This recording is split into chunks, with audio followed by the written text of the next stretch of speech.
ಸತತ ಪ್ರಯತ್ನ ಮಾಡಿದರೆ ಗುರಿ ಮುಟ್ಟೇ ಮುಟ್ತೀವಿ ಅನ್ನೋದಕ್ಕೆ ಈ ಸ್ಟೋರಿಯ ಮೂವರು ಸಾಧಕರೇ ಸಾಕ್ಷಿ. ಛಲ ಬಿಡದೆ ಜಡ್ಜ್ ಆಗುವಂತ ಕನಸನ್ನ ಬೆನ್ನತ್ತಿದ್ದ ಛಲಗಾರರು ಇವತ್ತು ತಮ್ಮ ಕನಸನ್ನ ನನಸು ಮಾಡಿಕೊಂಡು ಎಲ್ರಿಗೂ ಮಾದರಿಯಾಗಿದ್ದಾರೆ.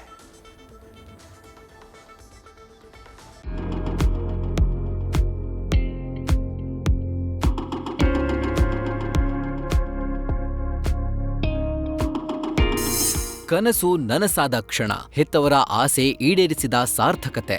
ಸತತ ಪ್ರಯತ್ನದ ಬಳಿಕ ಅವರೆಲ್ಲ ನ್ಯಾಯಾಧೀಶರಾಗಿದ್ದಾರೆ. ಮಕ್ಕಳ ಸಾಧನೆಗೆ ಮನೆಯಲ್ಲಿ ಸಂಭ್ರಮ ಮನೆ ಮಾಡಿದೆ. ತಾಂಡ ಮತ್ತು ಗ್ರಾಮ ಹೆಮ್ಮೆ ಪಡ್ತಾ ಇದೆ. ಮೂರನೇ ಪ್ರಯತ್ನದಲ್ಲಿ ಸಿವಿಲ್ ನ್ಯಾಯಾಧೀಶರ ಪರೀಕ್ಷೆ ಪಾಸ್. ತಾಯಿ ಆಸೆಯಂತೆ ನ್ಯಾಯಾಧೀಶನಾದ ತಾಂಡ ಯುವಕ.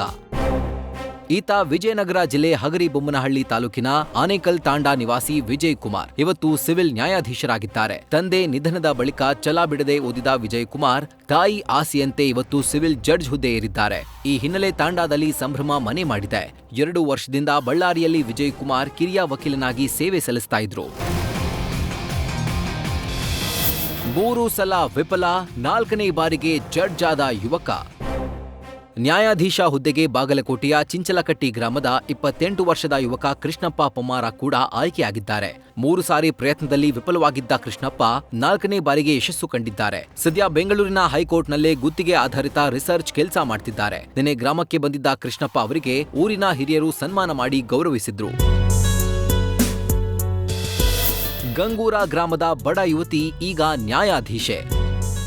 ಬಾಗಲಕೋಟೆಯಲ್ಲಿ ಹಳ್ಳಿ ಯುವತಿ ಕೂಡ ನ್ಯಾಯಾಧೀಶೆ ಆಗಿದ್ದಾರೆ. ಜಿಲ್ಲೆಯ ಗಂಗೂರ ಗ್ರಾಮದ ಬಡ ಯುವತಿ ಭಾಗ್ಯಶ್ರೀ ಮಾದರ ಸಿವಿಲ್ ನ್ಯಾಯಾಧೀಶೆ ಹುದ್ದೆಗೆ ಆಯ್ಕೆಯಾಗಿದ್ದಾರೆ. ತಂದೆ ದುರ್ಗಪ್ಪ, ತಾಯಿ ಯಮನವ ದಂಪತಿಯ 7 ಮಕ್ಕಳ ಪೈಕಿ ಭಾಗ್ಯಶ್ರೀ 5ನೇಯವರು. ತಂದೆ ತಾಯಿ ಇಬ್ಬರು ಅನಕ್ಷರಸ್ಥರಾಗಿದ್ರು, ಕೂಲಿ ಮಾಡಿ ಮಗಳನ್ನ ಓದಿಸಿದ್ರು.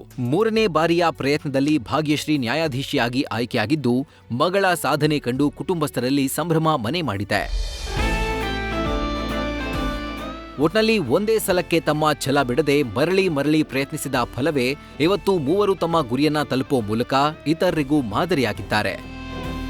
ವಿಜಯನಗರದಿಂದ ಶಿವಾನಂದ್ ಜೊತೆ Krishna, news first, Bagalkote. News first ನಿರ್ಭೀತಿಯಿಂದ ನಿಮ್ಮ ಪರವಾಗಿ.